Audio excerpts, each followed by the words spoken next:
All right, thanks for coming back, everybody. I am just trying to get this to our Facebook group. And they changed the format a little bit on me, so got to go through that new learning curve.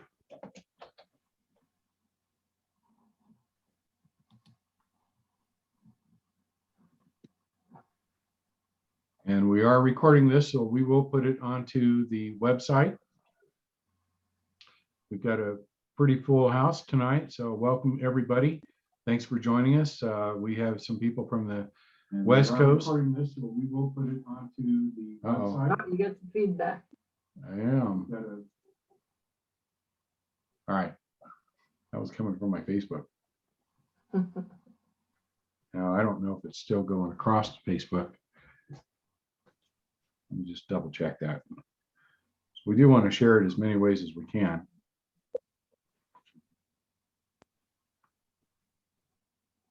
So I appreciate your patience with me here as we sort through this.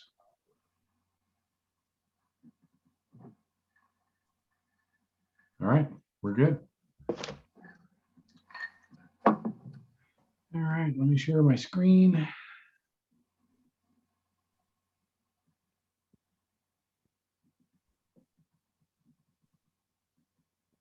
And we will get through this first part fairly quickly here.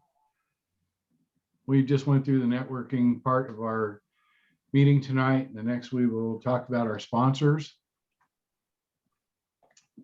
So we do have a website. It's called DAALR.com. That stands for Denver Association of Assisted Living Residences.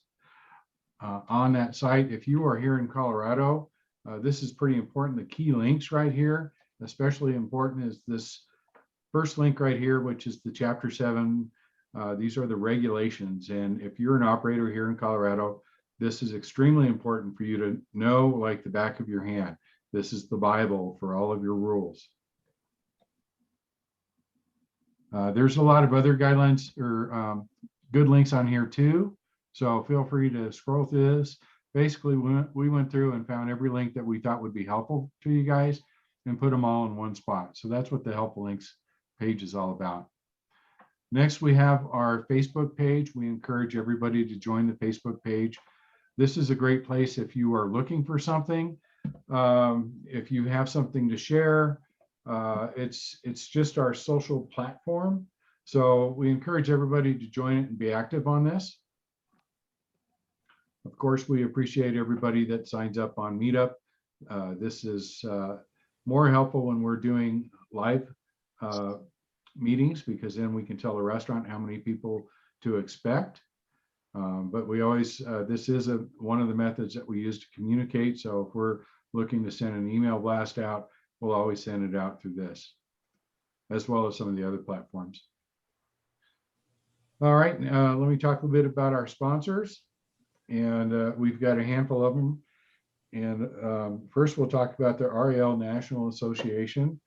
And this is RALNA.com. This is a national association for the residential style assisted livings. And if you're a member of Denver ALR, you get a free associate membership of RALNA. And they do have a newsletter comes out, and they've also got some good group purchasing benefits. So it's a great resource. I highly recommend that you join this particular group, because we have strength in numbers, and they really help us with some of the legislative issues nationwide. Anderson Legal Business Tax Advisors, these guys are very good at helping you set up your entities and doing your tax strategies. So if you're just getting started, you can go to andersonadvisors.com and they can direct you how you should be doing that. The Residential Assisted Living Academy, we have a link to that directly on our website. It's up here. It's ralacademy.com if you want to go to it directly without going through our site. But if you're getting started in assisted living, this is definitely the place to go to get the basic education and learn a little bit about this business, so that you don't just jump in without having done some due diligence and homework. assisted living marketing. If you have an up and running business, Peter Brissett, who owns this assisted living marketing, does a great job of building websites and helping you market your company. We use him he did both our DAALR website, and he also did my wife's business website. So he's a great guy, very responsive, very good to work with. Pinkowski Law. I'm going to let Michelle Pinkowski give a little plug here because she is half the backbone of Pinkowski Law. Thanks, Vern. You're welcome. Hi, everybody. I think many of you know me. In Colorado, we are Colorado's assisted living lawyers. We do all things assisted living in Colorado from the start, finding a location and asset purchase and licensing, regulatory issues that might come up in the midst, and things like that. Now, nationwide, we also help people who are needing to find a location and work through zoning. And we can work nationwide because there's a federal law called the Fair Housing Act that can help get through zoning issues. So it's great to see my friends when I pop on this, your group, Vern. It's just so amazing how it's expanding. We're seeing people from all over. So great to see everybody. And I just want to reiterate what Vern said about RALNA. We're heavily involved in RALNA. And of course, the convention is going to be coming up in October, and I'll be speaking again. And I hope I can see many of you there in person. Thanks, Vern. Thank you, Michelle. She's awesome. I can't tell you how valuable she's been to our group, our industry. I just can't give her enough kudos. So if you need any help, call her. Next, we have, oh, look at this. This is me, Grand Avenue Business Brokers at A Better Way Realty. So I am a business broker. I help people buy and sell assisted livings. We also help them with our A Better Way funding program. That's in the RALleaseoptions.com. So if you are looking to buy and need a little bit of help with that, you can go there and look at the program. You can contact me, and we're happy to figure out, one, can I help you buy your next assisted living? Or if you're looking to get out, can we help you sell it? But most people in this are looking to expand because done right, it's a great business. We did close earlier this month a 58-unit assisted living for $8.5 million. And that was our biggest deal to date. And then I still had this slide in there. We had 4 facilities for $3.1 million, but this just went under contract this week. So that's no longer for sale, but we always take backups. Next, CALA, the Colorado Assisted Living Association. We're very connected with them. They are advocates as well. And we've got Janet, who is on the board there, and will give us a little news from CALA. Thank you, Vern. Our normal liaison is Tamara, but she is out tonight, so I told her I would replace her. Peter's also on the call. He's with CALA. We have beefed up CALA in the last couple of months to be a real advocate for assisted living homes. We want to be there for you when you have surveys. We want to be there for you when you need education. We want to help you run your home so that you're not run ragged, because a lot of us have a tremendous amount of experience. And so that's what our goal is for CALA. So I hope any of you Colorado operators, even if you're not a current owner, you can still be a member of CALA and take advantage of the educational seminars. A little bit of time ago, CALA was run by people that were not experienced. So, CALA kind of drug their name through the mud, but a year ago, we went to them and said, change, or we will open up a different organization and we will smoke you. And so they changed, and now we're doing well. And I'm excited for the future of CALA. So I hope that some of you that have known the previous reputation of CALA will give us a second chance, because we are awesome, doing great things. Thank you. Thanks, Janet. And next, while we have Janet here, Janet is our presenter tonight on running a successful group home. And Janet has a lot of experience. That's why I asked her to do this. And she's been very, very good about sharing her knowledge. You know, like I said, I leave this meeting open until everybody's gone. And quite often I've seen that she is here answering questions for, 15, 20 minutes for people that are curious about different things. So I thought that her knowledge would be a great thing to share with you folks. So if everybody could give Janet a round of applause. Thank you. Thank you. Oh, where'd my, sorry, Janet, I've got to go to the next one.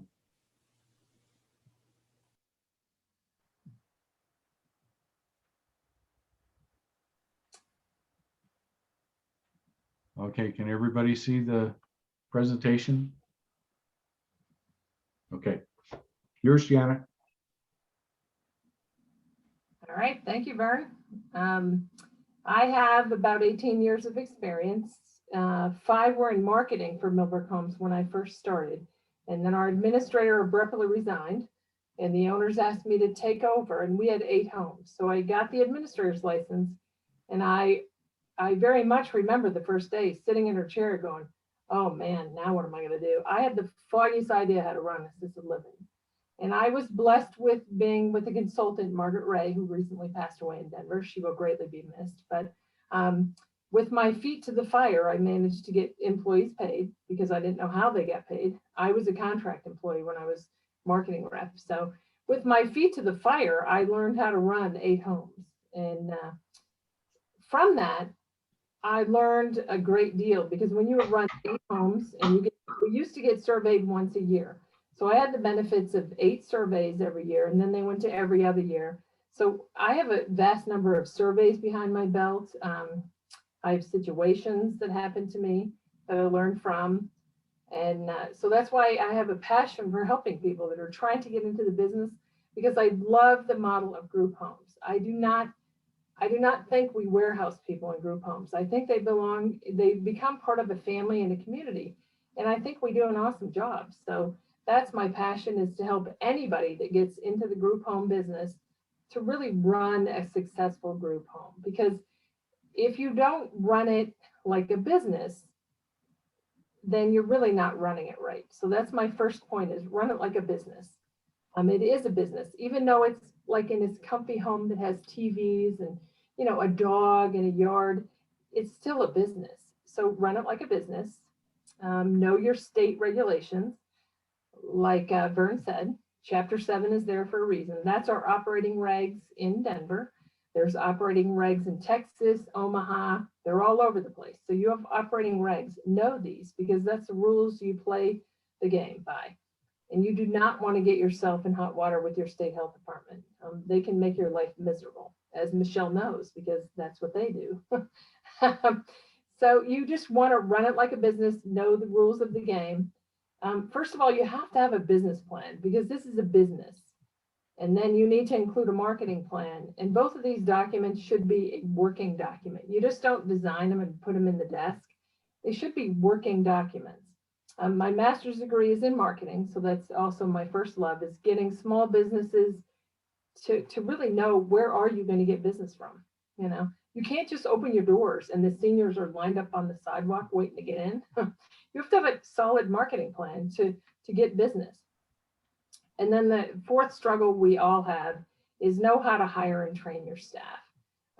Denver is in a huge crunch for employees and staff that want to work at group homes. So you have to get around that somehow or another, and you have to hire people that want to be there, And so yeah, so that's my introduction. What I would like to do is go through, there's pretty much 3 sections: establishing a business plan, include a marketing plan, and know how to hire and train staff.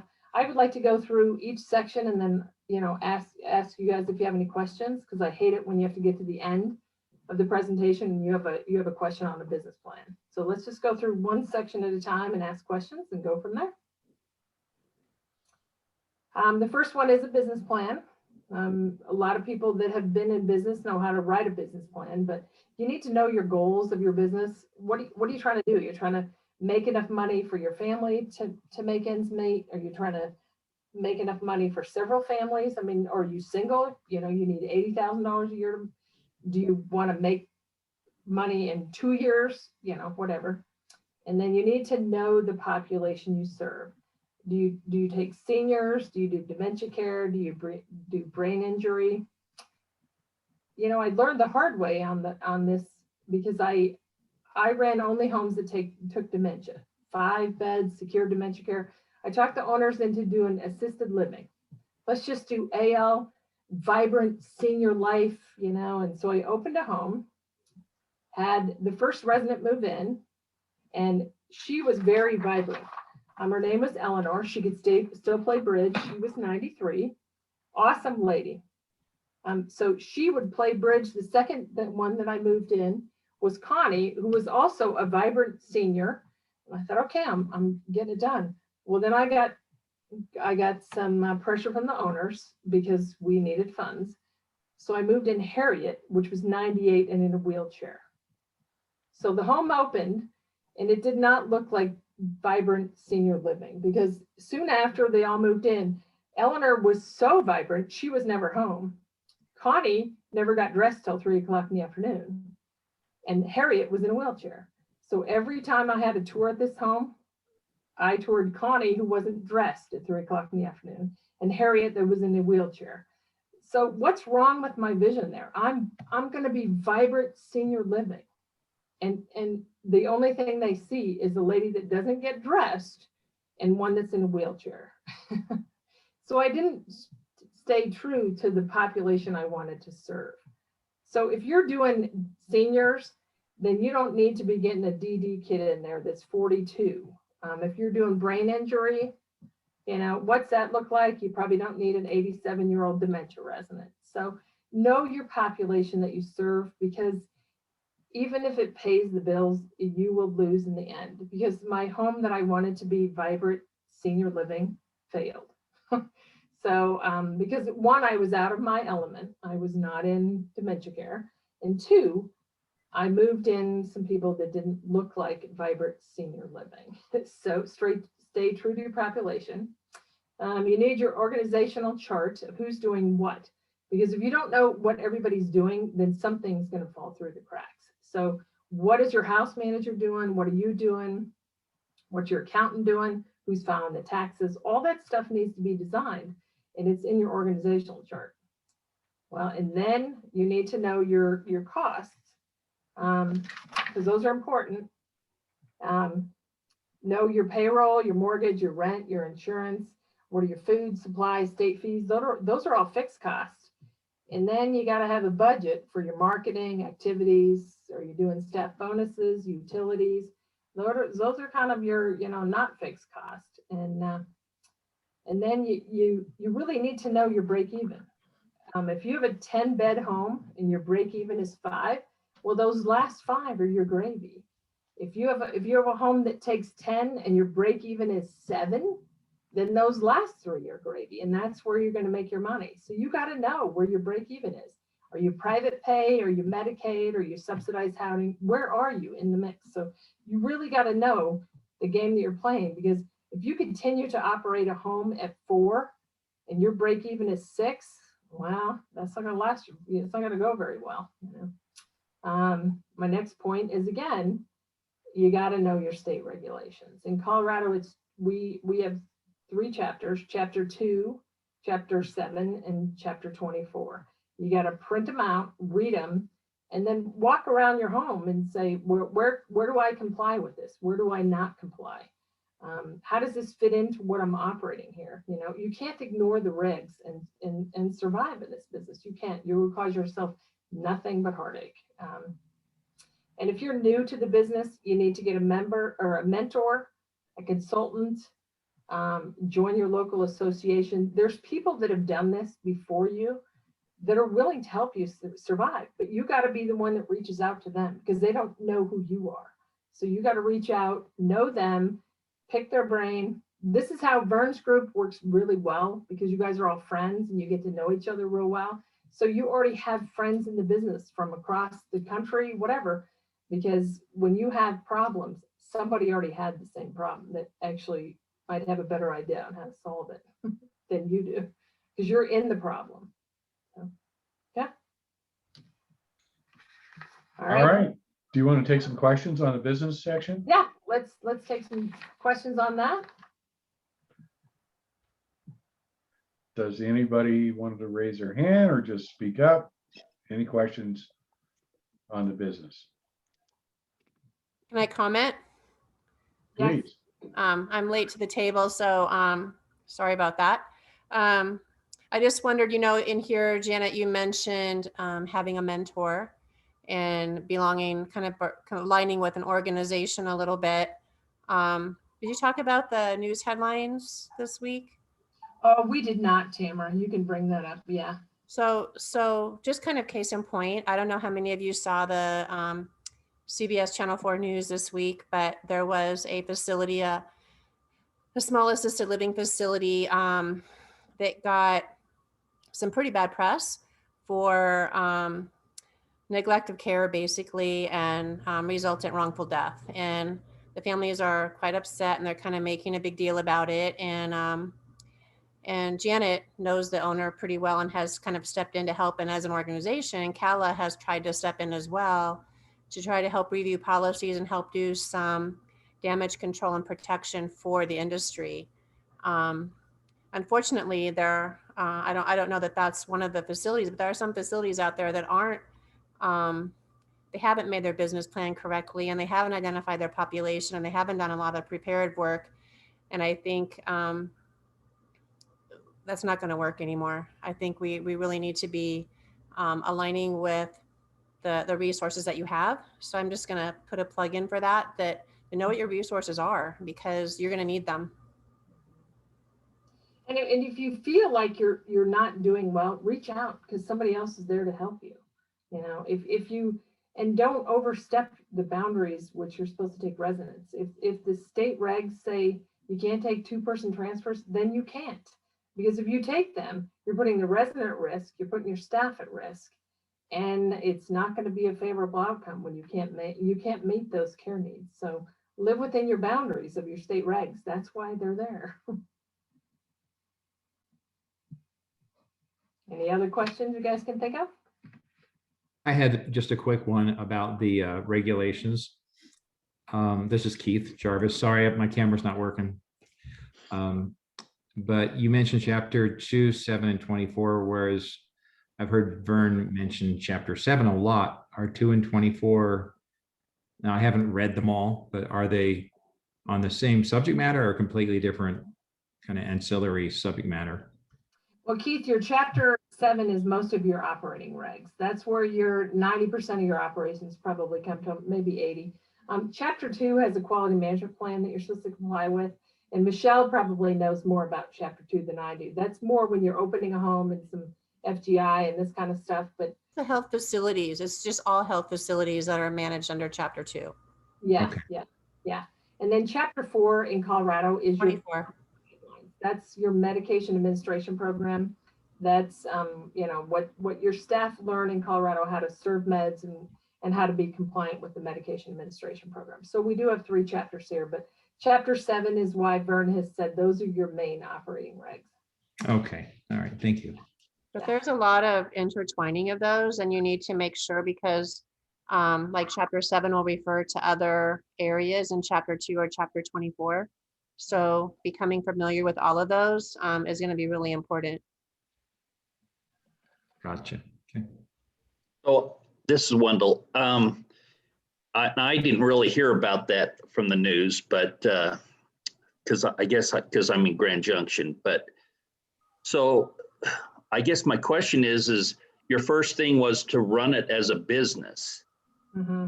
And that's where I find that if I try to run my homes as a business, then I get in trouble.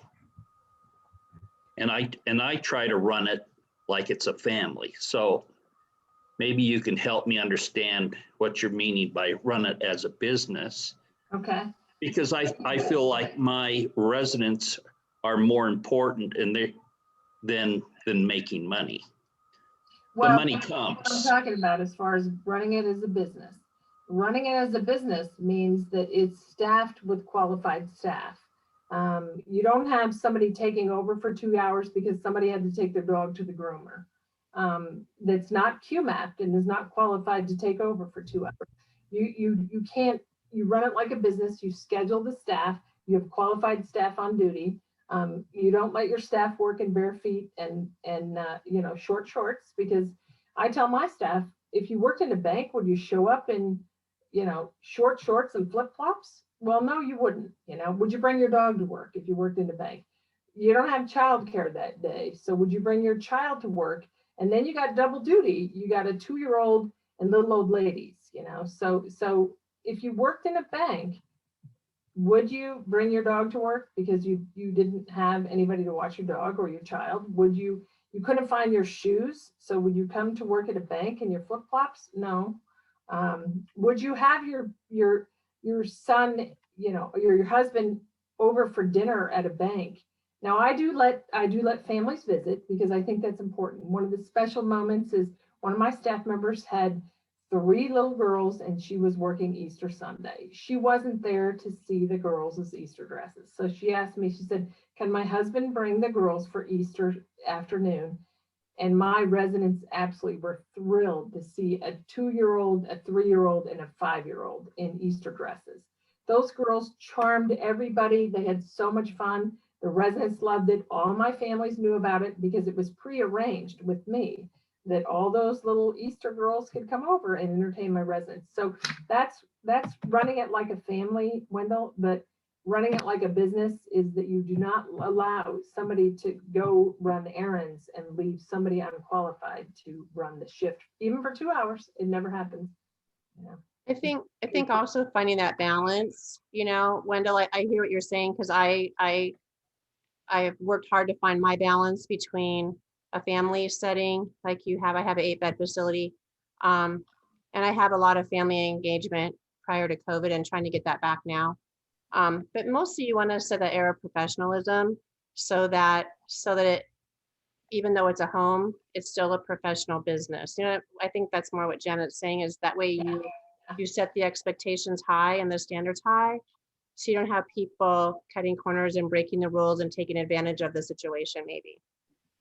And you got to know where to waffle the rules. Like during COVID, we're all supposed to have, you know, reservations for visitors. Well, if your reservation is at 2 and your family shows up at 1:45, okay, come on, is that a big deal? You know, so we can bend those rules because we're small and we don't have somebody already in the facility probably at 1:45, but that's kind of where you got to know where to bend and where to run it like a business. Okay, So good, good thoughts. I know some group homes that the payday is never, my payday is every other Friday. Well, I know some group homes, the girls never know when they're going to get paid.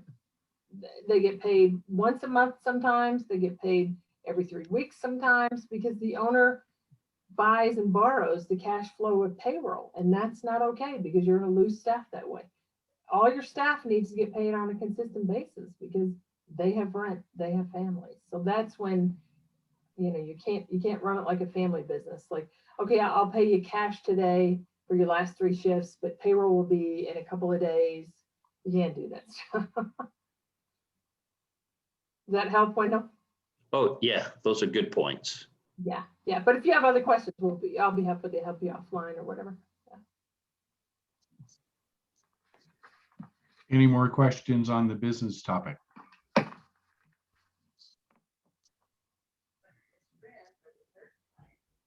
All right. I have a question. And I asked this before. Where do you try to find the best quality caregivers? On Indeed, Glassdoor, etc. That's in the last section, in the hiring section, because I'm covering how to hire staff. Okay. Yeah, so we can either answer that now and jump there, or you're gonna wait till the end. No, that's fine. We can wait. Okay, all right. Thank you. Is there a lot of success with a more like absentee owner model? I know like it's kind of, I guess it does kind of fit in the staffing, but I think it also fits in like your org chart, business structure. Do you see a lot of success with absentee owner type models if they have a facility administrator or manager in place, do you see a lot of success in that regards? Millbrook has always had an absent owner. Harvey came in and paid the bills on Friday, and then he died about 5 years ago. So I talk to my owner once a month or once every month. So that's pretty absent. If he doesn't know he doesn't know the insurance, I know the limits on the insurance. So I do a lot what owners do, but Millbrook has managed to be successful, although the business shows less profit because we hire everything out. We have to have light bulbs changed by the maintenance staff. There is no involvement from the owners. So your profitability of your company is going to show less if the owners are involved. But Millbrook's been a viable option and a viable company since 1997. So the owners were involved early on, but later on they were not. So I have kind of experience with both. But you do have to have a dedicated staff if you're an absentee owner, because if it all comes apart, the owner is liable. So if everybody does a walkout because everybody's unhappy, the owner is still responsible legally. So you gotta find some dedicated staff if you're going to be an absentee owner.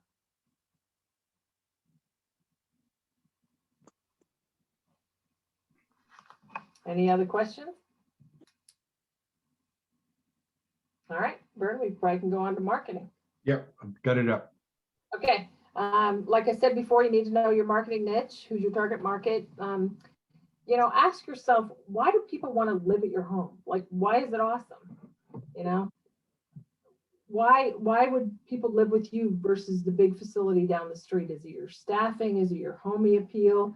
Is it your staff makes awesome brownies? I mean, there's got to be some reason why people want to live there. And then you got to answer, how many residents are you going to care for? Is it going to be 7, 8, 10? And then what is your marketing plan? And what are the costs of those plans? Are you going to do print advertising? There is no magic to marketing. It's a mixture of everything. Your print advertising, do you have a seniors blue book or something like that? The seniors blue book is in several states. So do you have hospital directories or hospital guides? That can be successful. Do you have senior newsletters? We have an over 55 magazine here in town. We have a senior advantage type of thing. So do you have senior newsletters or neighborhood newsletters? Neighborhood newsletters or HOA newsletters, those are pretty inexpensive to advertise in. Now your HOA can be dicey because there's somebody on the call that's fighting with an HOA, but if you can get over the obstacles with your HOA and you pay for a little business card ad, some high school football teams do some advertising, and those are all families, and families eventually look for mom or grandma and grandpa. So placement services, there's different arrangements with placement services around the country. Placement services, they charge anywhere from 50% to 110% for the first month's rent. You need to know what you're getting for that money. Are they just really throwing your name out there and you're going to get 18 unqualified leads? Or you're getting somebody that's doing the hospital evaluation, they know the meds, they know the family. So know what you're getting for your fee on placement services, because it's across the board of 110% gets you nothing and 50% gets you a whole lot of services. So I think 50%, if a placement service knows the family, knows the resident that's moving in. I have placement services in here in Denver that I work with. If they give me a lead, 75% of the time it's an awesome lead and the person stays here 4 years. So know what you're getting. And I also work with some that are 70%. I have a problem with 110%. They make more money after 30 days than I did, and I did more of the work to get the person moved in. So that's my personal opinion on that. Internet marketing, website design. Peter's one of the sponsors here. He does some awesome work. He does Millbrook's design work for their website. I think a website now shows a viable business. A website is a lot like a business card used to be. If you didn't have a business card in the 1980s, you were not a viable business. You could not scribble your phone number on a notebook and give it to somebody. Said, okay, call me sometime. So I think now a website is kind of like a viable business, like a business card used to be. Networking. This association has some awesome networking capabilities to know people in the business, because if I'm full, I can give it to someone else. I met tonight some places that are opening up in Berthoud, maybe Fort Collins. Tamara lives in Fort Collins and owns a home here. I run a home in Longmont. So if I'm full, maybe the family is willing to drive to Longmont or to Fort Collins. So you kind of got to know those who also, open or offer the same services you do. Senior centers, do they let you do or sponsor some programs there? The Longmont Senior Center does. So I've done some programs there. The Denver Senior Centers do not.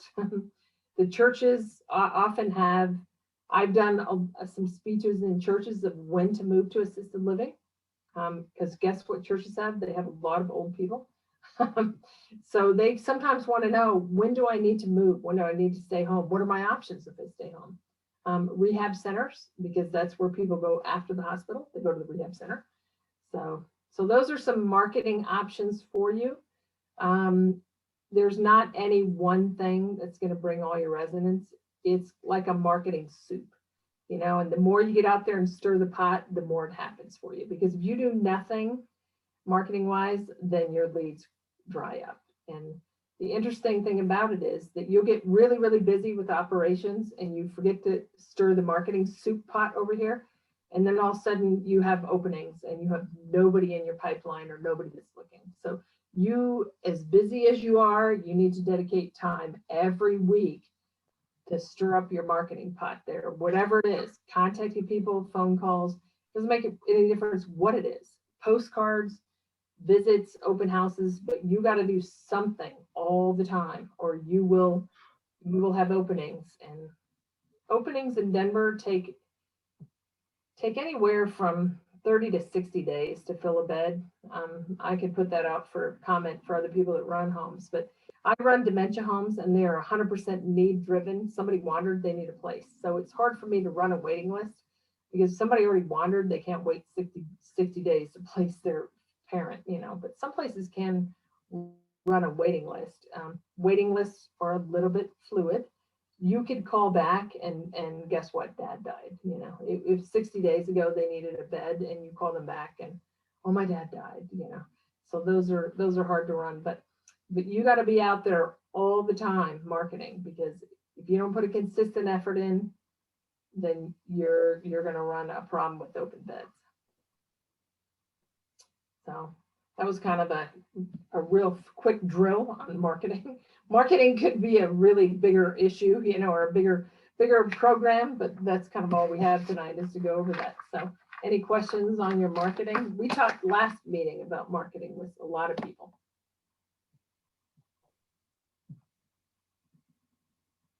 So Janet Wendell here again. Yeah. You've got a 5-bedroom facility? You know what?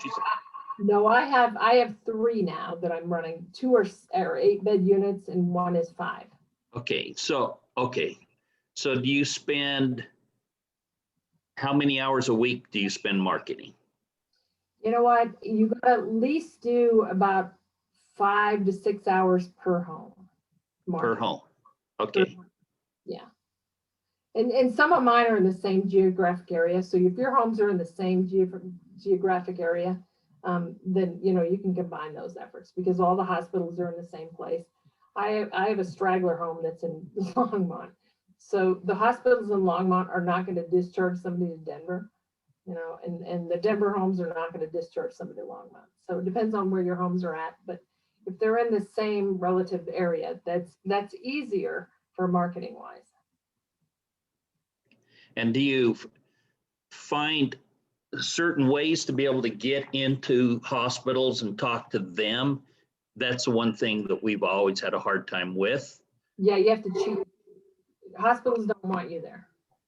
Okay. Every time one of my residents goes to the hospital, I bring the nursing staff a big bouquet of cookies with pictures, a lot of business cards, and then I meet face to face with the discharge planner. And then I have a gift for her, And then of course, every time our residents in the hospital, I bring flowers with a little card, with my business card that says Janet Cornell, Millbrook Homes. So you have to sneak into the hospital in Denver because they aggressively keep you out. You cannot walk in there and say, hi, my name's Janet, I want to talk to the discharge planners. Nope. But you can go through the back door for marketing and bring your residents flowers when they're in the rehab unit, when they're in the hospital, because then they have to let you visit because you have a resident there. So, Okay. yeah, they appreciate that because they want to coordinate a safe return home. I think our best with hospitals has been the emergency room. If one of our residents go to the emergency room, the owner goes with them. Yeah, yeah. And the emergency doctors recognize that and are quite impressed with that. So yeah, same as the discharge planners. When I bring the resident flowers, and I said, I'm just trying to find out who our discharge planner is so we can coordinate a safe return to home. And then the discharge planner a lot of times shows up. And guess what? Here's my brochures. Yeah. okay. And write her name down because if Katie's the discharge planner, she's probably going to be there for 3 years. And then you can call her directly, because you know her and have an association with her. And with the discharge planners, the more you do to make their job easier, the more they like you and the more they're going to think about you the next time, right? Yeah, yeah. So what are some of the things you do to make their life easier? If I have a resident that can't come home, then I already call my rehab centers. There's double marketing going on. I call my rehab centers and say, hey, Courtney, I got a resident that can't come home. You got any rehab beds for me? She goes, Okay. oh, I do. So then you've double marketed. You called your rehab center connection and you called your discharge planner. And then when, Evelyn can't come home, you say, okay, discharge planner at Littleton, Orchard Park has a bed for her. I already talked to Courtney. So can you call her and you got a bed available? So you just took care of 2 marketing issues, rehab center, hospital, discharge rehab center. And I know that, some of my rehab centers here in town will not try to keep them in long-term care. Because some rehab centers, oh, she can't go home. She needs, they don't do any rehab. So then she still can't walk after 21 days. And then they want to keep her in long-term care. So know your rehab centers too, and make sure your resident is getting rehab.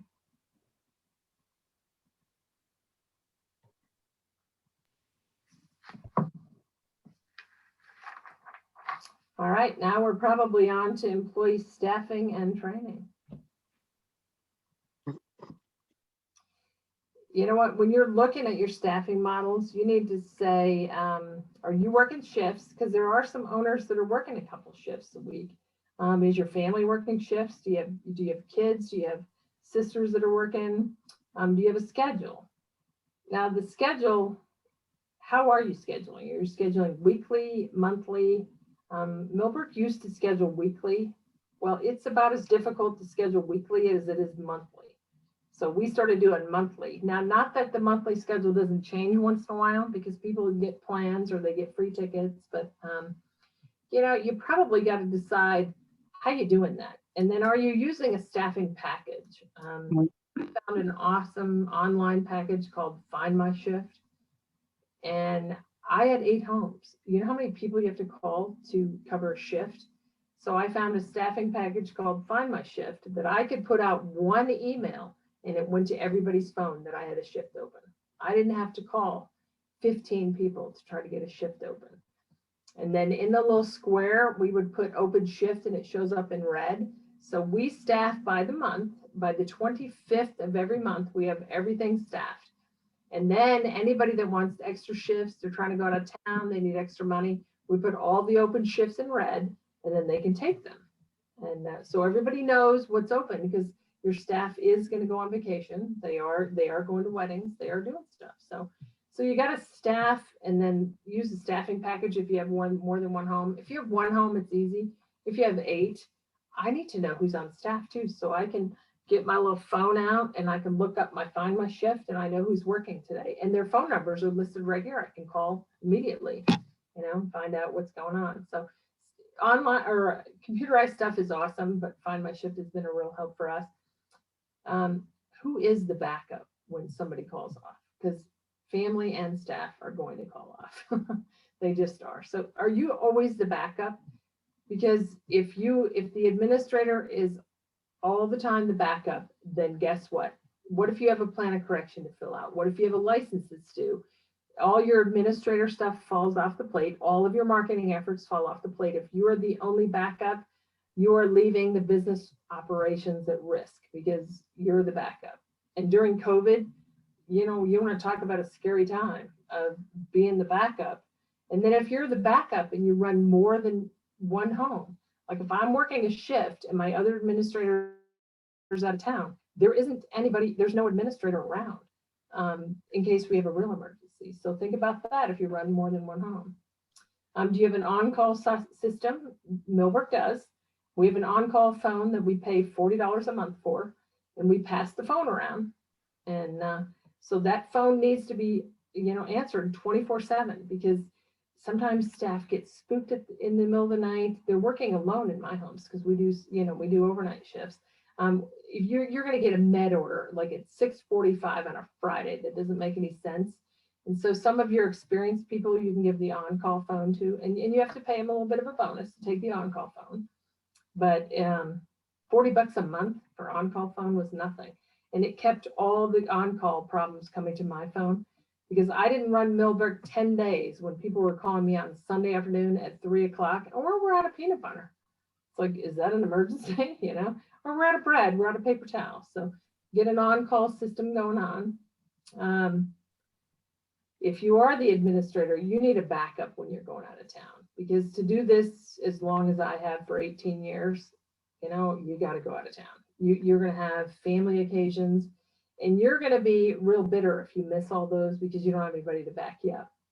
In Denver, you have to have a qualified administrator designee, somebody that's able to work in an emergency for you. So you probably should think about that before you start of who's the backup.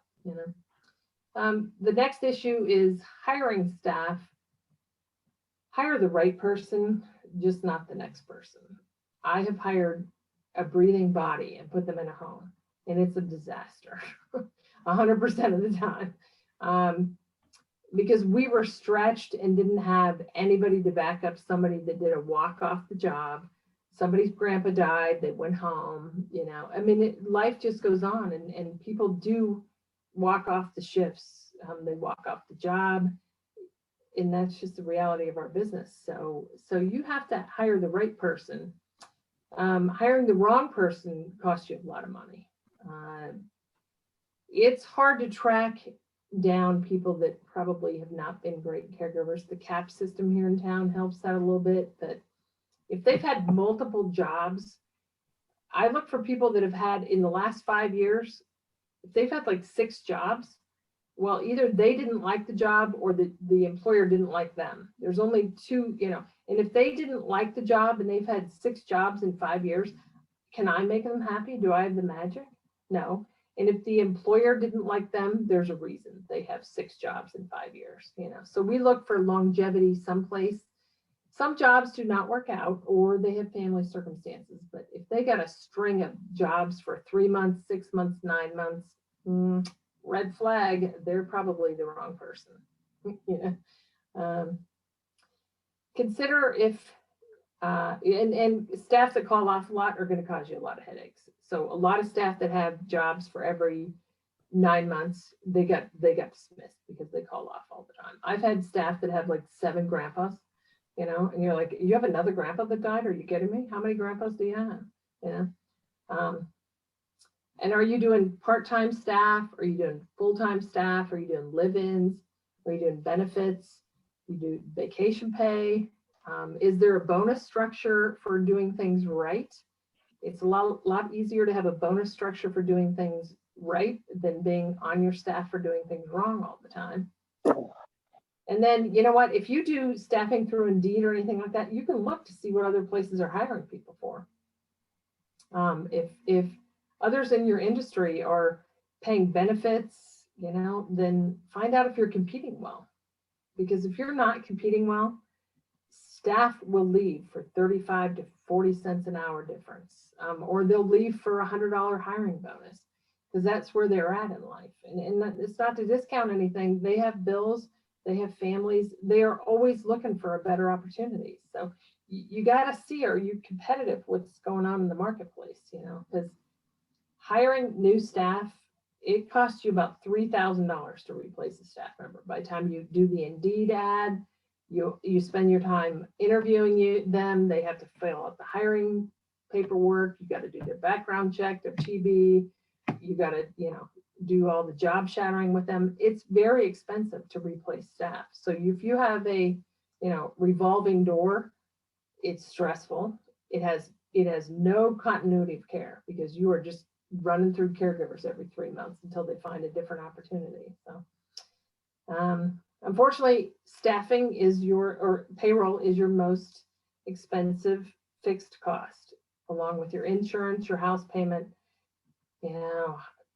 Payroll is a huge expense. So that's a tough one, but maybe we started running, I was paying agency staff an enormous amount to cover shifts. I'm like, why don't I have my own agency? Why don't I have my own PRN staff? So I started hiring students that needed to work shifts now and again when they had time off. And that worked as our PRN staff.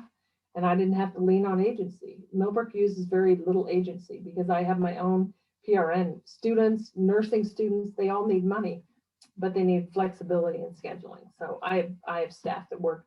I have one gal that can only work weekends. She can only work Saturday. I have staff that can work Monday, Tuesday, but we try to carry about 3 people on our PRN staff.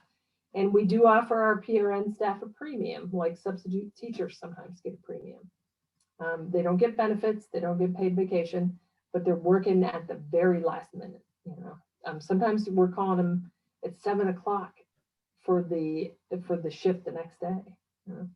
So that's where we've done, and we've learned how to manage our staff. We don't have as high a turnover as some places do. We have some staff that have been with me 12 years. I have some that are brand new. So we have about 60 to 70% of our staff that have been here longer than 5 years.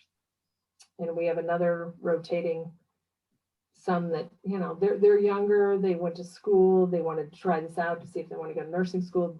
We have staff that graduated and went on to be a nurse. So you got to congratulate those staff and say, good luck. Come back if, you need extra money because we probably need you on PRN. Somebody had some questions on staffing earlier.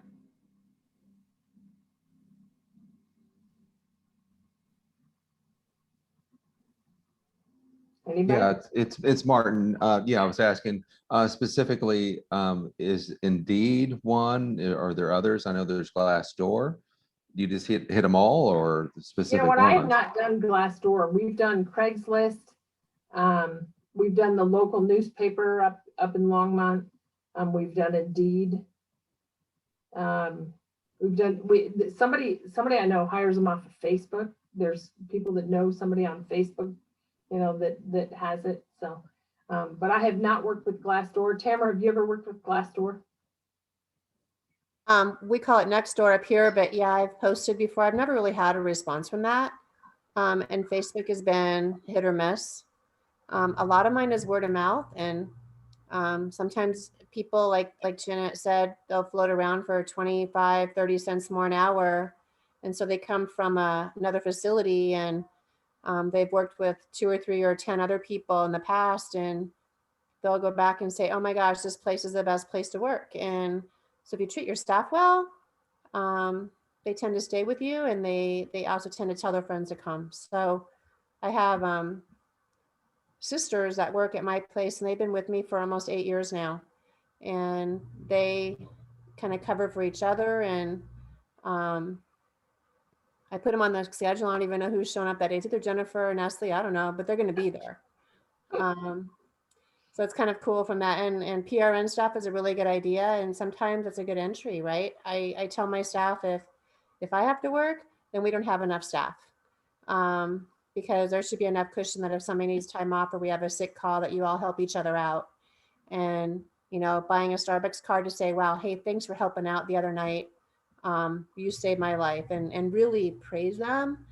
I think it's all the things that we would ourselves like is just lots of kudos and have like employee appreciation where staff can recognize each other for, hey, thanks for doing half my duties last night because it really helped me get to a good start when I had that difficult patient to deal with. Or, the family really commended you on how you did her mom's hair this weekend. Thanks for taking the time to do that. I mean, those kinds of things. And then they're just hoping, because a lot of times getting somebody to show up for an interview right now is like, you just don't know if they're even going to bother. I mean, I have people that you drive across town, you set up an interview, you wait there, and they don't even bother to call you, and say, hey, I'm not coming, or I took something else, or, and I know Dennis is having a hard time with that. He can't even get people to come into the door. Yeah, we've done a lot of phone interviews, which has helped during COVID. No show a phone interview, you're still at your desk doing your stuff anyway. We did a really fun thing a couple years ago. I had a staff walkout. We had 8 shifts in 2 weeks, and my staff do 24-hour shifts, and we had no backup. So we played a really fun game called Let's Take a Shift. Remember when the doors opened and it was Let's Make a Deal? Well, we designed something that was Let's Take a Shift, and every shift had a prize, except for one shift had a $300 bonus because it was less than agency and we had a lot of shifts to cover. One shift was $300 plus the shift fee. My shift fees are $240. So one shift was $300 plane ticket. So we did a lot of that and it was tough fun. And then it got down to the last 2 shifts and all the staff had talked amongst themselves. Nobody got the $300 shift yet. So then they were all over the last 2 shifts to figure out, oh my God, she still has the $300 shift, the prize money at $300. And those shifts sold. We had so much fun playing the game of Let's Take a Shift, because it was really ugly when you have 8 shifts open in a 2-week period. It was ugly. So did every shift have $300 attached to it? No, some had a $25 gift card, some Okay. $15 Starbucks card. Every shift had a prize. Okay. One was a $100 gift card, but everybody knew we listed the prizes. And so we listed all the prizes out. We had 8 prizes, and then everybody knew a $300 prize was there for one of the shifts. And once you took the shift, you had to stay with taking the shift. You couldn't say, oh my God, I only got a $25 gift card. I don't want this shift now. You had to take the shift, And, but when it got down to the last 2 shifts, the staff talks amongst themselves and they knew the $300 shift or the $300 prize wasn't gone yet. So that's really in a really fun way to just get through a very difficult time. And even offering like referral bonuses. Like I said, your people will tell their friends. And if you say, you know what, if you bring somebody over here and they stay for 3 months, you get $100. And that's easy money for them. And it gives them incentive to recruit for you as well. Okay. Yeah. Janet, one thing you mentioned, a $240 shift fee. Is that for 16 hours working and 8 hours sleeping, or how does that work? It is, yeah. We have a sleeping staff model in my homes. So they get paid regular shift pay at irregular hours of 12 hours, and then 4 to 4.5 hours of overtime. And then if they're up at night, I do have to pay them. They call in and I do have to pay them if they're up caring for a resident. Gotcha. Okay. So Janet, this is Fran. What kind of residents do you have to have for a 24-hour staff to be awake? You know what? You have to have residents that can get to the bathroom by themselves and go back to bed. You can't have high risk factors in your home. So we actually have a call-in number. I have a voicemail that the staff call, and if they call, they call every half hour, and the message clocks which home it's at and when they called. So they can't call every 5 minutes and say, okay, it's 1 o'clock, I'm up. Oh, it's 4 o'clock and it's actually 1:05 and I'm still up. It's 5 o'clock. I've been up all night. So the phone system clocks what the time is that they called, and they call and say, this is Jessica. I'm at the Kenton home. I'm up with Fran. And then they call back the next half hour. I pay them $15. I pay them at the overtime rate every half hour they're up. And then we do charge that to the families for up at night fees, and that's in my lease arrangement, that if your mother is up and needs care, you will have to pay an up at night fee, you know. So you cannot take residents that need supervision at night. And the way we screen it is if we get more than 3 phone calls for one resident, Oh, we'll wow. put them the next month. And if they have 3 or 4 the next month, it's not an occasional, I'm sick, don't feel well. That resident now needs supervision at night, and we have to bump them out either to one of my awake staff homes or out to someone else. So you can really only take people that are safe to go to the bathroom by themselves. So if somebody changing the condition, then you have to adjust your agreement rate with the relatives, or Well, if they need awake staff and I don't have awake staff at one house, families can't afford to pay. They can't afford for a 15-hour, you know, they can't afford to pay every night $15 an hour for 8 hours. So they're more than willing to bump out to a different house because it doesn't cost them as much, you know, for an awake staff. okay.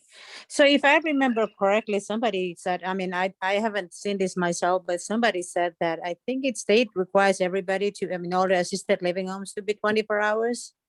No, I mean, here's secure dementia homes that have to have awake staff. AL homes do not have to have awake staff. Everybody, all group homes have to do a night check on residents somewhere between the hours of 10 o'clock PM and 6 AM. Can I just jump in here a minute, Janet? That's and good just say to know. that, Sure. That's for Colorado. So I know we've got people in other states. You have to check your own regulations for your states Yeah. because there are some, like Georgia in the last year just adopted a new law. This is a law where if you're doing memory care, you have to have awake staff. So Yeah. every state is going to be different. So you just have to make sure and check your state's regs. Yeah, and that's the same as in Denver. Memory care has to have awake staff. Yeah. So our last part of it is your employees. You know what? Your employees really are the heart of your business. I think sometimes they get overlooked because they are a huge expense. But here's how your families shop your home. They are looking at your home. Is it clean? Is it comfortable? Does it have nice furniture? Do you have a ramp? Would my loved one feel comfortable here? Those checkoff lists are on all kinds of stuff. You check the bathrooms, you check the bathtub. Those things for the facility are everywhere. But they also they shop your staff. Does the staff look like they're able to take care of the residents? If you're giving a family tour and your staff is on their cell phone, that's a dead sale right there because your staff's talking, or they're on their own Facebook page and the family walks behind, your staff is on their Facebook. So does the staff look like they're capable of taking care of the residents? Does your staff present well? Did they greet the family at the door and say, hello, welcome to our home. Do you need a bottle of water? You know, all that's so important because they're entrusting their mother to that staff member. They're not entrusting their mother to me because I'm the sales rep, you know. Are they polite? Do they appear that they can care for my mom, you know? If your staff look disheveled, you know, are they in dirty scrubs? Do they have spaghetti down the front of their shirt? Do they, you know, and that happens at all times because, you know, but your staff need to have an extra pair of clothes at the house. So if you have a family tour, then you know, you have it going on. We give a family tour bonus because your staff can kill your sale. It's easier for your staff to take care of 6 people than 8. So if we give a tour bonus that if the house smells like chocolate chip cookies, awesome, because my house smells like a home. It doesn't smell like Clorox. And if you have a house that smells like Febreze, the family's like, wow, what are they covering up? You know, so, but if my house smells like chocolate chip cookies, I'm winning. So we give a $25 bonus for a good tour. If that results in a move-in, they get another $50 because they went over the top to make sure it went well for us. They also shop the residents that are in the house. This went back to my example of, you know, active senior living, and Harriet was in a wheelchair and Connie didn't get dressed. So do your residents look like they're taken care of? Is their hair sticking up? You know, do they have food in their beard? Do they have do they have dirty, stuff down? Or are they sitting at the kitchen table with spaghetti still on the table? All of that counts. So guess who manages that situation? You cannot, unless you're willing to get there an hour before the tour. But with 8 homes, I couldn't get there an hour before the home. So I was really depending on my staff to put our best foot forward. And guess who keeps you out of legal hassles and bad care and all the stuff that gets you into huge hot water are your employees. So, and if your family walks in and their hot button is, are you going to place my mom in front of the TV, and they get there and all 8 residents are in front of the TV, guess what? You lost the sale because everybody's planted in front of the TV. So if I get to the homes and my staff, what my prospects love is when my caregiver is sitting there doing somebody's fingernails and the rest of the staff is playing a game. That is so awesome for my families. But if all the residents are planted in front of the TV, it wrecks the sale right from there. And do you have newspapers scattered everywhere? Is the home cluttered? All of that makes a difference. But there's a key person in your mix here that's very important, and that would be your employees. I think they get overlooked. I think they're not appreciated enough. So, you'll start appreciating your staff when you have to work a shift because they have a hard job. They are juggling a ton of stuff every day. They deal with all your different family personalities. They got 8 different family personalities in the home. They got a brother that lives there and 3 brothers that don't get along that come to visit. I mean, your employees are taking care of a ton of stuff. And I believe they're at the heart of your business, and they will make you stand out amongst the competitors. Because you know what, anybody that's toured Millbrook, we are not the shiniest penny on the block, but we have awesome staff. And they make those families feel welcome. When they come to visit, you want me to put on a pot of coffee? I had a caregiver that knew this daughter's favorite tea. She knew that she loved this type of tea, ordered it because the daughter came over, a lot of afternoons. She'd say, hey, I got your favorite tea. Do you want it? And that family loved us. So I think you need to really look at the employees that you hire because they will make a difference for you and they will keep you out of hot water on all levels. So, any questions on that?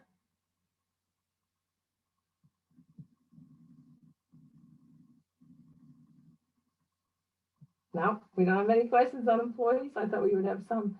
Employees are hard because they do have personal lives, and some of them don't have easy lives. They're working for $15 an hour, and sometimes they have difficult lives and show up.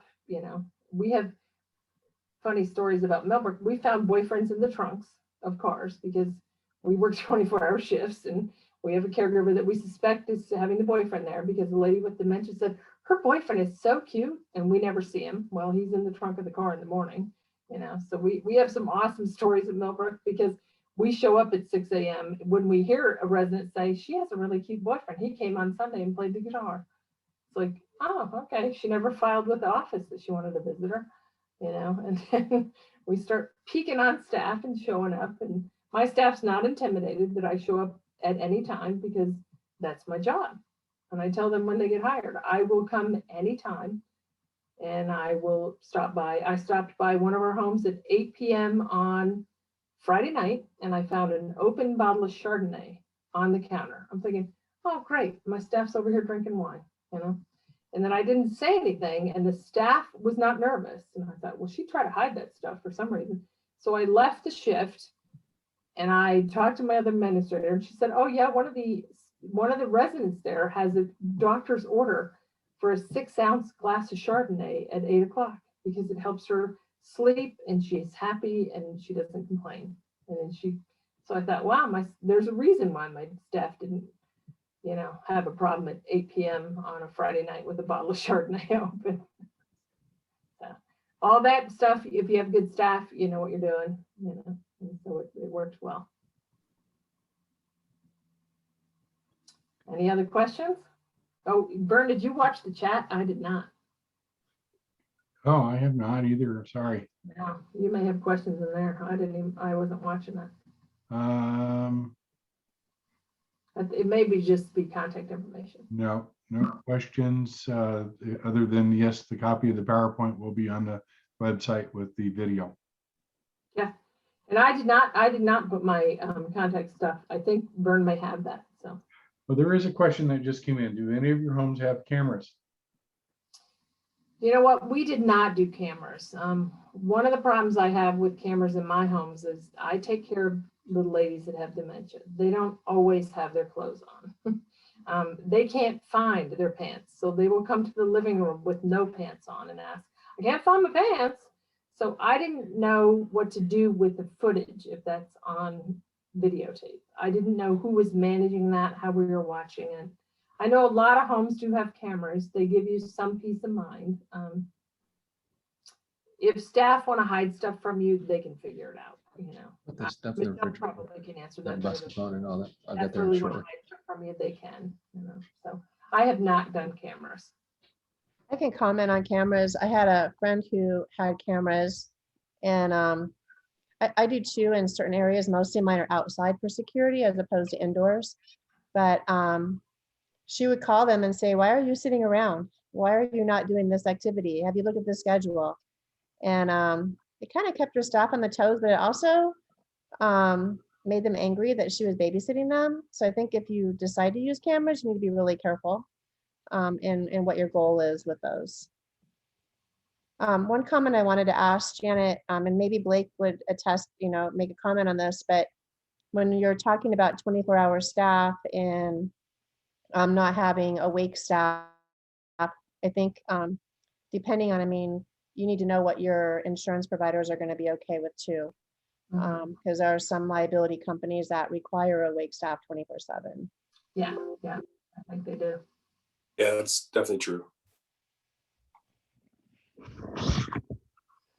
So I have cameras, just to give you a little insight, and I have found when some of my employees do the wrong meds and mess up and get confused. So good training has followed from that. I only use them really to do investigation. Nobody watches them, but I also have nanny cams. So if I'm hearing rumors that, or a resident is complaining that someone's abusing them, I can slip them into their rooms and watch what's going on. And I found some very interesting things. So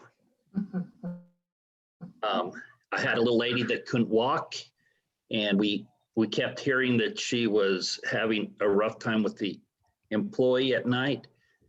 And when the employee walked in, this lady, this little old lady that couldn't even walk, actually kicked her in the face and knocked off her glasses, and she turned into be a little wild lady at nighttime. So, but you know, it's all in the disclosure up front to the families and to the employees. They know that we've got it, and we will go back and investigate. So.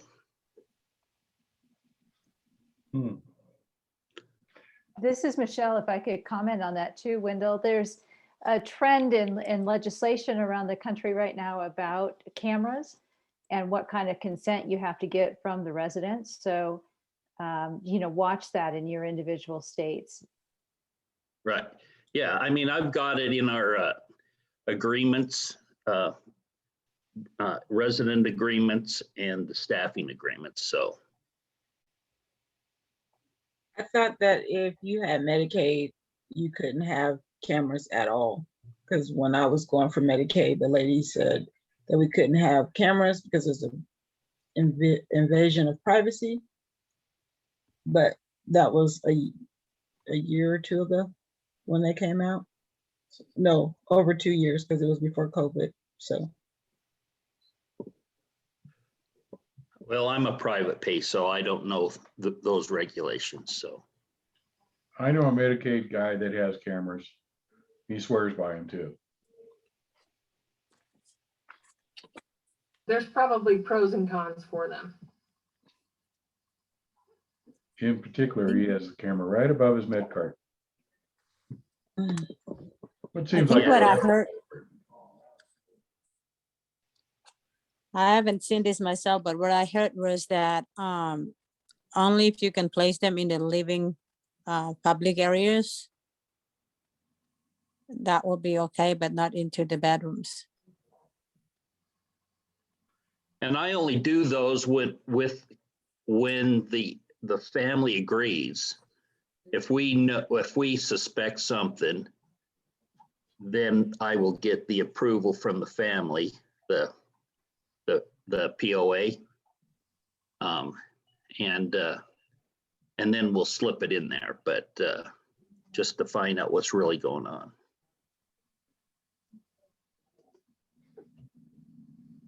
I don't know anything about the storage of that information. How long do you have to store it?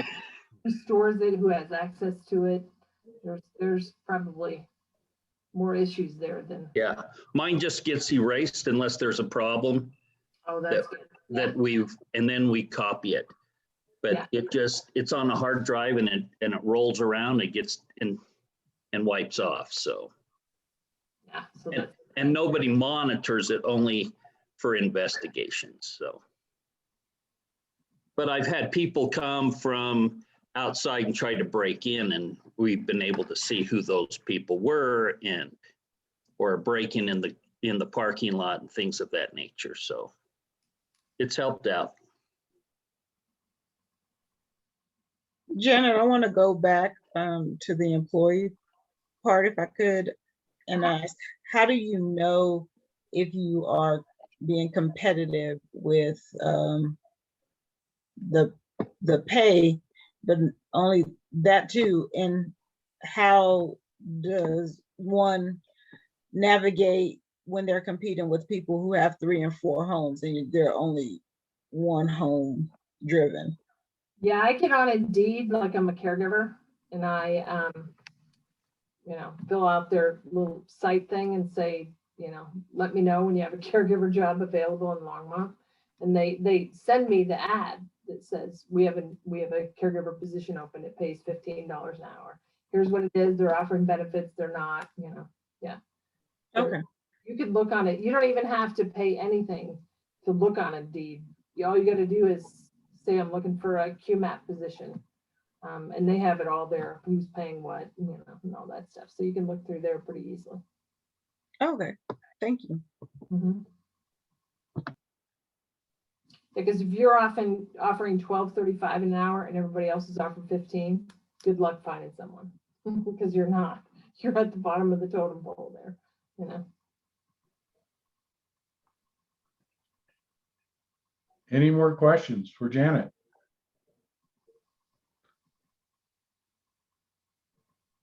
Janet did not mention and have a slide there, but she is a consultant and available.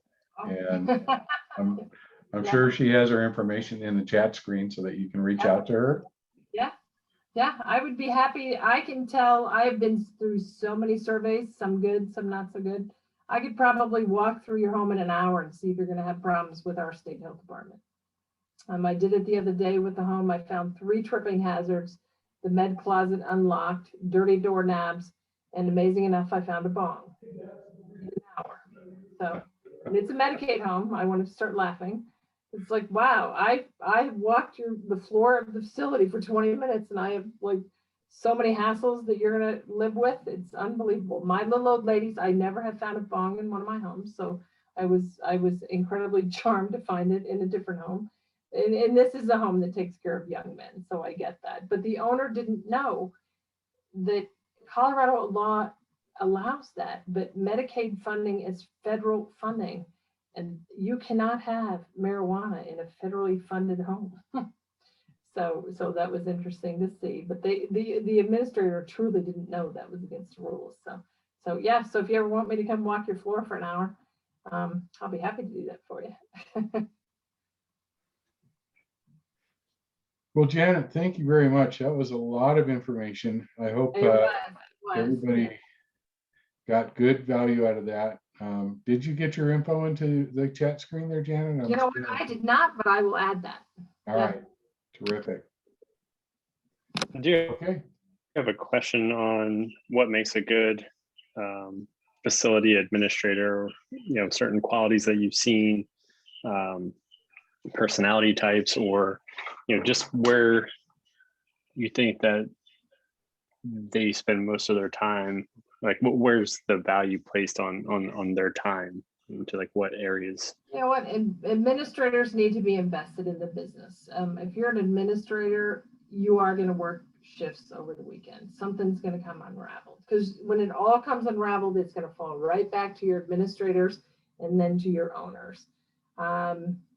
You know, it happens. My partner went to Mexico, and we thought we were short up on the schedule, and I had plans for Saturday, Sunday a couple of weeks ago, and one of my staff that did not get vaccinated got COVID and tested positive. So my on-call supervisor went there, and then one of my other homes, somebody got pneumonia, and so I had to work a 48-hour shift. I didn't even bring enough clothes. I thought for sure I could find somebody that wanted this shift, you know. So I broke the rules and was in my pajama pants at 11 o'clock in the morning on Sunday, sitting there laughing with the ladies and having coffee because my yoga pants were in the washer, you know. So you have to have somebody that is not going to get upset, because you are going to have to work a shift. That is just, especially in a group home. And it could be Friday night at 7, because you do always have to have a backup administrator. So my partner and I, Kelly, we share that responsibility, because at any given time you could have to take a shift. I've taken a shift at 1 o'clock in the morning in July, when the staff member who was an agency, because we were running short, the staff member decided somebody was trying to break in the house. So she opened all the doors and called the police.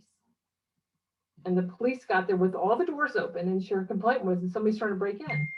And he said, this person should not be here for the night. And I had to take the shift late at night. And I said, no, she's not going to stay. She's going. So your administrator needs to be flexible. They need to know the rules. They need to work well with your other staff, because if your administrator's real headstrong and she chases staff away, then she's going to be working shifts, or he. And I tell my house managers when I promote them, I said, if that promotion goes to your head and you chase off staff, you get all their shifts, because part of the team is you learn how to play with people that are under you, and we're all part of the same team. We still want the same standards for the residents. We want all the same thing. But if you can't be a team member and your administrator is like, you know, drill sergeant, good luck on staffing that, because caregivers are thin-skinned. They get offended. And they do have problems. I've covered a shift before for somebody that had a meltdown at 7 o'clock at night, and she tried to quit. And I said, no, you're not quitting. You've been here 5 years. You're not quitting. You're having a meltdown. Your son's going to the service. I'll take the shift. Call me on Monday, you know. But if I wanted to be a hard-nosed administrator that said, if you leave the shift, then you're not coming back, then I would have lost an 8-year employee that's actually awesome. So you have to be a little give and take, you know. And she came back, she apologized, said that was dumb. I had a meltdown. So. Yeah. So any other, did that answer the questions on administrator? That was kind of a roundabout question. So. Yeah, no, that was perfect. Thank you. Yeah. Make sure they're invested in your company. Okay, I'm going to go ahead and wrap this up. Let's give Janet a round of applause. We will leave this open after we wrap it up, so you guys can stay and ask questions and network as long as you'd like. The next part of our meeting is we do have an open haves and wants, and this is an opportunity if you are a vendor or you have a deal or you want something, then this is an opportunity to present it to the group. So do we have any haves or wants that we would like to share? Blake? Yeah, I'll go. I would always be the first. So Blake Crawford with Assured Partners Senior Living. So I'm a senior living insurance broker. So we focus on assisted living homes, doing the professional liability, property and workers' compensation. I just think the biggest thing right now, with as much cost as you guys are incurring, is making sure it's imperative that your broker knows the industry, knows the nuances with your policies and the markets as well, and has these relationships to make sure they can drive down the price and get the best coverage as well. So that's all I do. So if you have any questions, my information's in the chat, and look forward to talking to you all. Janet, best job. Thank you. Yeah, of course. Any other haves or wants? Going once. Don't be shy. Going twice. Okay, then I'm going to wrap up the meeting and I will leave it open. I want to thank everybody for attending. Thank you folks on the East Coast for attending so late. I know that it is late. Fortunately, we're in the middle and not in California, or it'd be really late for you. And I appreciate everybody that showed up tonight and all of your input. And it's really great to see you guys, and hopefully we can see you again next month. Again, if you have any ideas for topics, then just put them in the chat and I'll review that when I download that. And as a reminder to everybody, if where you type in your information, a little button off to the right where it says file, 3 dots, click on that, save the file. Now you have the contact information for all the people that you met tonight. Thanks again, everybody, for coming out. Hey, Vern, I just put my contact information. I screwed up and put it right to you, but now I did it to everyone. So my All contact. right, great. Yeah. Thank you, Janet, for presenting. We sure do appreciate your insights. Yeah. Well, let me know if you guys have questions. I'll be happy to help. All right, we will see you all next month. Okay. Thanks, Janet. Thanks, Vern. You bet. Bye. Thanks.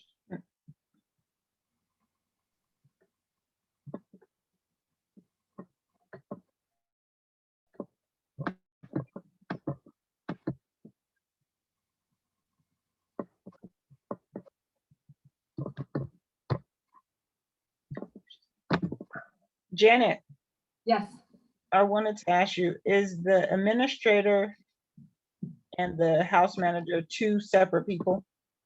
In Millburg, they are, yes. We have a house manager in each home and they manage the operations within the home.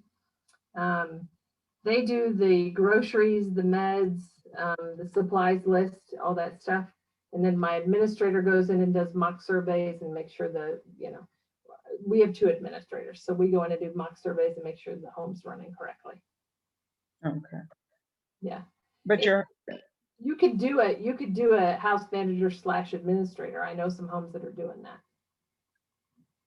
I'm just trying to separate the parts for myself. Yeah. I'm a one-man show right now, and it's getting taxing and stuff isn't getting done. And I know this, but I'm just trying to figure out how to split the 2. It seems like a lot, with caregiver staff and then having a house manager and a facility administrator seems like a lot of payroll. Is there like a certain size facility that can support that model? You know what? My house manager also works shifts. They're not just a house manager. They don't do an 8 to 5. Okay. My house manager works 3 to 4 shifts a week. We do 24-hour shifts. So my best houses run with 1 house manager that works 7 shifts in a payroll, and my other QMAP works 7 shifts in a payroll. Those are the best houses. I have a house that runs with 3 people, but we get some crossed wires there a little bit. So yeah, but my house manager is just not business hours. She works shifts. Oh, okay. And she gets a house manager bonus. She has extra duties, so she does get a house manager bonus. Okay. Yeah. Well, thank you. Appreciate Yeah. it. Well, let me know if you're running yourself ragged, there's options, because I've been in that gerbil wheel before where I thought this is never ending. I mean, it's hard. And actually, I somewhat think that 1 home is probably harder than multiple homes because you don't have enough staff to draw from if you have staffing shortages. You have 3 people maybe, so that's hard. Yeah. Okay. All righty. Well, thank you. I appreciate you. This was nice. All righty. Somebody had some questions on technology earlier that was going to hang around, but maybe we got too late. Certainly open to talking technology ways to make things a little bit easier. So I'm pretty new to this. I'm under contract on a couple of properties or a couple of facilities. But I was wondering about increasing engagement. I know it might be tough on caregivers to put more on their plate, but trying to think about how to create like a more high touch environment or facility where, you know, the caregivers are maybe recording a video with mom, or, you know, capturing a moment, or just, you know, maybe you create like a private Facebook group for just like your facility and that one resident's family. And, you know, you can post little videos or little things like, hey, like today, like mom was watching TV and a song came on and she like really liked this. And, you know, here's the recording of that, her enjoyment of that. I don't know if people have been Those are awesome doing ideas. Yeah. Yeah. We did that during COVID because you remember last Easter, nobody could visit. So Yeah. we encouraged the staff, and it was a little bit of a contest type of thing of who sends the best pictures of Easter. And it had to be before Easter. So they were decorating eggs. One of my houses put all bunny ears on everybody. And then we did a slideshow for each family.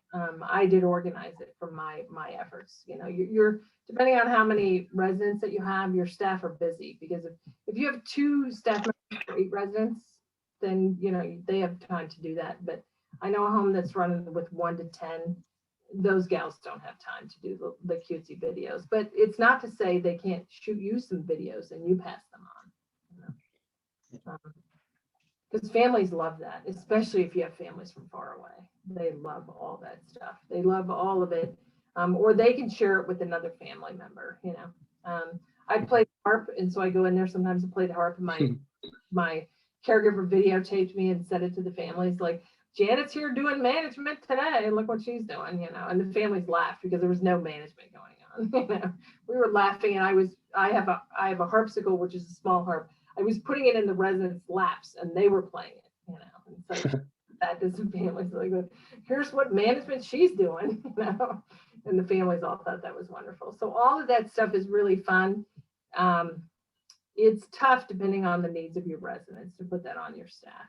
If you make it an incentive, then they probably will do it, you know. But as a regular chore on a task list, they're not going to do it. You know? Are you finding any differences in what you're able to do in terms of activities and what you're able to provide? Because I know, like, before COVID, there was like maybe senior facilities that you could take your residents to, and like there was like community and interaction and engagement, and, you know, just wondering, because I've met some other facility owners that are like, look, there's very limited activities for people in this cognitive state. So like, what can you really do? So I'm kind of wondering what other people are seeing. Well, you know what, staff always, like, my staff is competitive. So during COVID, we did a monthly contest of show me your happy home, and I had to have pictures so I could share them with that family. And then we had a voting committee, because we would put everything online, you know, and then we would have a voting committee that voted the happiest house, and then had first, second, and third prize. And that's worked a number of times for us, is show me your happy home. We had a Halloween contest one year. Funniest thing I ever saw. Okay, here was the rules. The residents had to be included. It had to include your bulletin board, your front door, and I had to have a picture of the residents doing stuff. Oh my God. This one home found a sign that says broom parking only, and she took every broom and mop out of the place, put it at the front door. And then she decorated from the front door all the way in the house. All the residents had witch hats with spiders on them. She decorated every single person's door. You know, I mean, she was so over the top because her and the residents said, we are winning, we are winning. And it was phenomenal what she did. And then the families got involved, and they came over and helped decorate, because our Longmont house, they were winning. They were, you know, and it was heads and shoulders above the rest of the houses. Well, guess what happened the next time I had a Christmas decorating party? Then it stepped up everybody's game, because everybody was going to beat Ixana. She was not going to win, you know, the Halloween and then turn right around to Christmas and win it. So if you do fun stuff like that, staff participate, you know, and families, because she actually had a steel sign that said broom parking only in the front door, and every mop, push broom, every broom she could find. There was like 7 brooms out there, you know. It's a mop, vacuum cleaner was out there. Everything was out on the front step that said broom, witches broom parking only. That's pretty cool. I like that. Yeah, if you can do fun stuff, Chris, you'll be miles ahead of the game. I wonder too, like when you're talking about technology, it seems like people have their things. Oh, I like to like get my meats from Costco, or I like to do this, and so you end up spending, like if you're saying your house manager or facility administrator is out doing those tasks, you know, they're running around spending hours and hours and hours. I'm wondering if anyone is utilizing technology a little bit better to maybe have some like Amazon Fresh orders, so that things that are, you know, maybe like bread and milk, things you go through faster, you can kind of systematize it a little bit to We make did. things easier. All of our groceries come from online. Nobody steps foot in the grocery store. We couldn't because of COVID, but we also do not cater to several different families wanting their meat from this place and meat from that. All of our meat comes from King Soopers. They can pick a meal and that gives them choice, but they can't pick where it comes from, because you're not saving money. If you have staff running to 3 different places for groceries, you're not saving money. It's costing you money. And you know what, when it comes down to it, your staff would, your residents would really like to do something fun, like have margarita night, you know. Then, you know, say, well, we can't do that, but here's what we can do. You know, we're going to do margarita, or if you got somebody that comes from Germany, get some family recipes and fix that. You know, but we're not going to shop at Costco just for you. You know, you can't do that when you have 8 residents. You're running to Costco and Sam's Club and, you know, this market and Whole Foods, all because everybody likes their groceries from someplace else. You will be catering to groceries and let other stuff fall off the plate that's more important. Yeah, I thought it was kind of shocking too. I don't know what I imagined it costing per day for food per resident.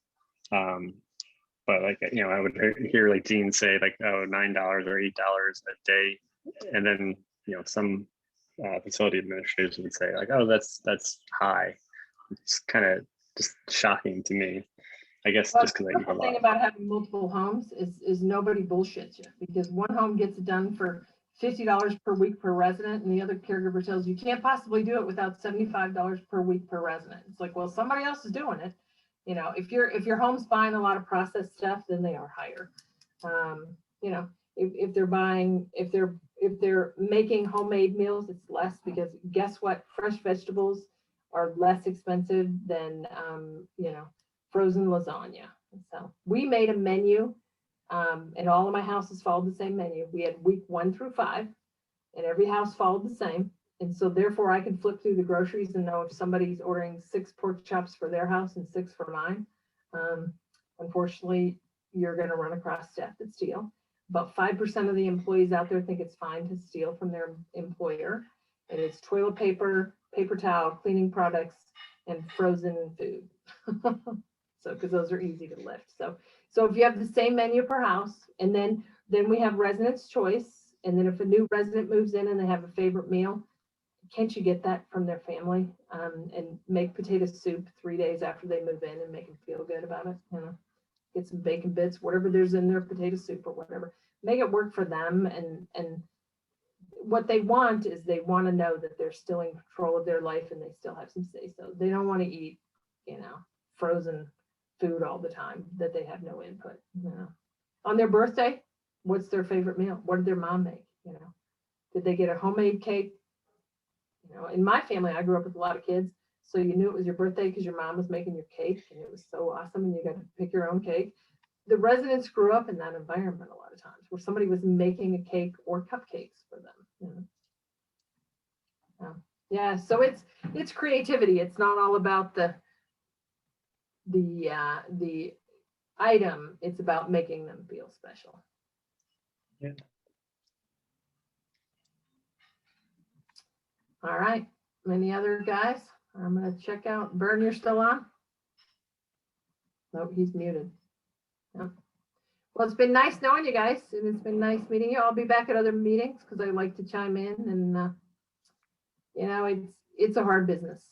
But if you run it with the right technology and get it running on autopilot, it doesn't drown you. But you could swamp yourself pretty quickly in this business where that's all you're doing, and you're not on vacation, and you missed somebody's graduation because somebody called off sick and you didn't have a backup. And you do that 3 or 4 years in a row, you're going to get out of the business. So if you're in for the longevity of it, then get some backup, run it like a business, and you know, have fun at it. Because I have loved this business. I have loved being with the residents. When I got stuck with the 48-hour shift the other day, I called my husband and he said, "Did you find anybody?" I said, "No, bring my harp. We'll just have fun with the harp." So he brought my harp over, and then my husband went home and he does photography. So he brought pictures for all the ladies, wrapped them, and gave them early Mother's Day gifts, you know, of a flower that he had taken because he does photography. So, and they loved it, and it made him feel special. And, you know, and then we laughed with the residents because they said, "You know, the other girls can't have their husbands over." I said, "Yeah, well, I'm hoping they fire me tomorrow so I don't have to work any more shifts." And then they laughed. Said, "Oh, they're not going to fire you." You know? So that was our fun stuff for the weekend, was just fire me now because I don't have to work anymore. So, but they're fun, and you'll love it when you get it. When you get it running well, you'll love it. All right, guys, I'm going to check out. I have one question for you, if that's okay. Yeah. My question is back on business plan 101, and more on the market niche. Okay. Where would you look for the materials or research to find out what niche exists, or you know, where are the more clients are available? Where do you go? I'm somebody that's trying to get started in it. Yeah, your broadest market is assisted living seniors.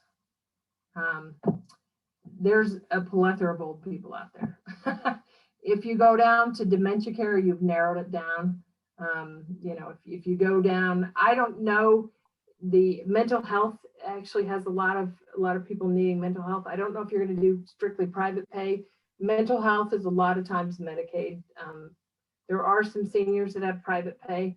The most successful homes I have a mix of private pay and Medicaid, or InnovAge here in Denver. But your broader your market is, the more opportunities you have for residents. If you take it too narrow, you know, then it'll be harder to fill your beds. What population were you thinking of? You know, I was thinking of a senior, Yeah. in the senior side, but I was more like, you know, knowing, as you said, I know mental health. Yeah. It's a huge one right now. Yeah.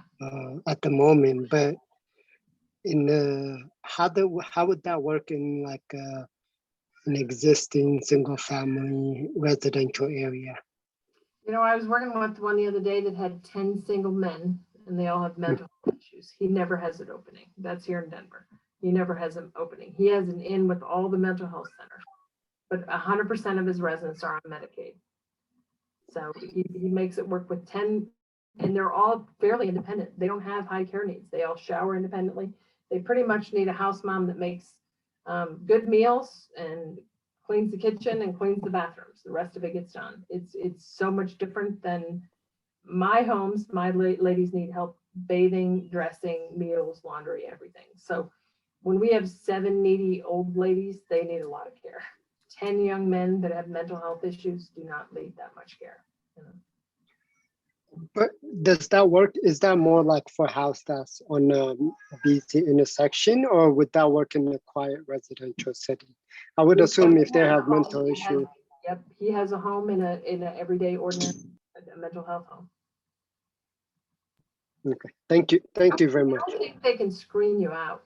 Vern may know this, but I think you're discriminating against people when the home can screen against certain populations. I have fought it for older people because it's illegal to discriminate against senior housing. And I have fought some HOAs that thought they could block me and they could not. Because it's discriminatory housing against seniors. Because if you're not going to let me take care of seniors, then nobody gets to live in the neighborhood that's over at 70 is the way you're writing it, because you don't want seniors living in your neighborhood.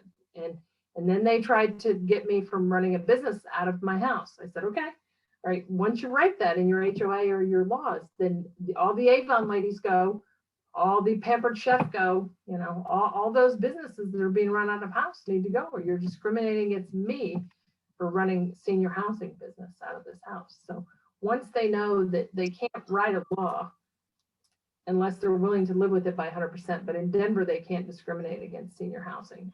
I don't really think they can discriminate against mental health if it's run well.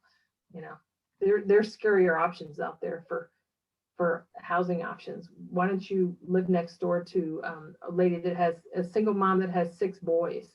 Talk about a disaster there happening. She's never home and they're having a heyday, you know, and the lawn's never mowed because the boys won't do it, you know. In Fort Collins, I think they have a law that you can only have one assisted living facility within a certain square mile area or something like that. Yeah, Arapahoe County has that. It's where the crow flies, and it cannot be 735 feet from a different assisted living.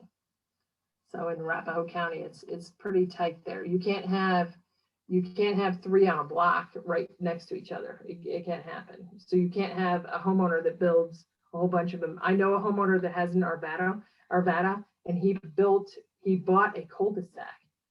He bought a plot of land and did a cul-de-sac and did 6 homes. And it flew in Arvada, but it doesn't fly here. It doesn't fly in Arapahoe County like that. Where are you at, Wendy?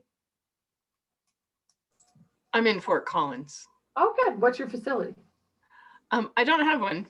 I'm Oh, just you don't? an interested party, and I've been kicking around the idea of offering a art activity program. Oh, yeah. Well, contact Chamra. She runs a home up there. Okay. Yeah, and then I have one in Longmont if somebody will. That's about a 45-minute drive, but yeah. The ladies would love it, you know. All right. Well, thank you for the program tonight. All righty. Yeah. All right, guys. We'll see you next month. Thank you. Bye-bye. Thank you. Thank you, Vern.